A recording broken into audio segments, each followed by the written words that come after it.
Well, you know, as the weather starts to change, there is still stuff to do in the garden, and we're here with Jan again for the tips of the month. So I see you have some grape leaves that look a little bumpy there. What's going on with that?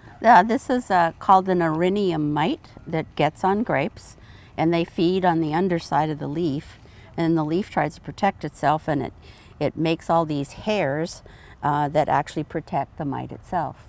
And you wouldn't be able to see it without magnification. Oh, it's a tiny one then. It's very tiny.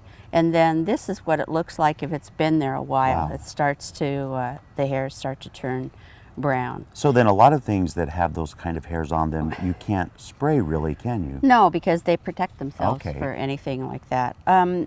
Normally, there's nothing you're going to do to treat it. It's not going to affect the grape itself, if you have grapes. Yeah. And with normal horticultural oils or spraying in the winter months or other things are going to pretty much keep this in check. So if you do spray like fruit trees and stuff, if you just do that, that'll probably check it right It'll back help because it doesn't really kill the plant. It doesn't really do that, but people get pretty concerned when they see that happen. Yeah. Well, and there's a lot of different mites. They're called blister mites, erinium mites, aerified mites. There's lots of different kinds. And so that's good, and I love talking to you about stuff like this because you always give us that info that's not very popularly known yet, but is new and we're seeing it currently. Yeah, Nice. It's just there. So what else should we do? Well, I'm going to bring, this is the time of year, the end of September, I'm going to bring in the house plants in first part of October. So what I do is I clean off, we can turn this around, I'll snap it off. Yeah, right. We can clean off the debris that's on the top from the summer and get rid of it. Make sure it's watered well. There's some Osmocote in there. And then put on some fresh potting soil. So, and if you've had any insects or any problems with it over the summer, you might want to remove the top 1 inch of soil so that any insect eggs that are in there won't come in the house with you. And you know, and I never really did that well, but there have been times, and I've started doing it because of you. I got some slugs from because of slug eggs were in there. Yeah, they are. And that's nothing so gross as having those in your house. And then all I'm going to do is just prune back anything that's dead here. Sure. This hangs in the kitchen, but I brought it out to the greenhouse for the majority of the summer. So I'll just clean it out. It hasn't been outside, it's been in the greenhouse. So I'll do the same thing and clean it up and put some new potting soil on it. So Jan, there's also an example here of a tomato that I'm going to show you because I know that if in the ground people would think this just wasn't watered, but you pulled it up and what happened here? Yeah, this root never developed very well, and it did have tomatoes. I picked the last one. Here's one now.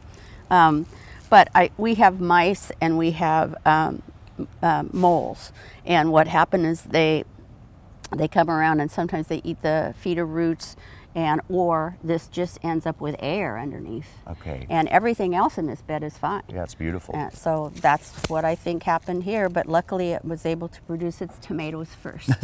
And then plants that are stressed now from a really hot summer are going to stay stressed if you don't keep them watered into the winter. Right. So if they're stressed now and they are not taking up enough water, if they go into the winter, sometimes that will rot, or the feeder roots will be gone. And then the winter comes, we get a lot of rain, and then we get root rot, and then sometimes the plant actually dies of stress in the winter from the summer. Oh, wow, okay. So you just look at your plants and see, hydrangeas are the biggest telltale one. Yeah. That if they're looking pretty stressed, then you need to get a little bit of water on them so that they go into the rainy season in good shape. Let's see, what else do we have here? Stop pruning heavily. If you've got something that's in your way or you need to do that, fine, take it away. But if you do any heavy pruning this time of year, you're going to encourage new growth. Yeah. And then as that new growth goes into the winter months, it doesn't harden off yet, and you may lose all that new growth. So it'd be better to wait to do pruning after things bloom, rhododendrons, azaleas, etc., after they bloom in the spring. And roses we could still prune. Roses, you could take the tops off, and not so that the canes don't whip around in the winter wind, Right, and then do your major pruning in February. And anything else that we're doing this time of year? If I could read the list that I made right here, I would tell you. Training and pruning berries. I have got a young man that's been coming to help me a little more now that I can't do all this Right. acre myself. It happens. Yeah, and so we've taken out all of the canes from last year, and now we've just trained them up, and now things are a lot better. Well, So I've got blackberries, raspberries.